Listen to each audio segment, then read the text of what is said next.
X over. X over is just a really, simple trick in lowers. It's very, very basic, but it's cool. When you're starting out, you need to just learn step by step. So let's not go too complicated. Let's start off with the X over and then start taking it into some more advanced tricks. And yeah, this is what the X over looks like.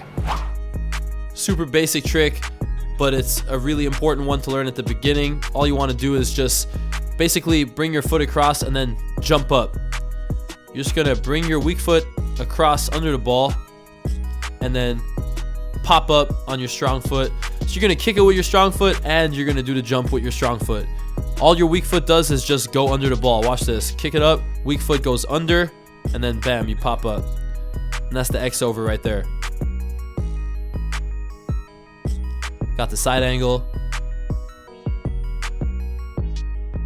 Super easy trick. You guys can definitely learn this trick in one training session if you put your mind to it. One more slow motion. Here we go. And there you have it.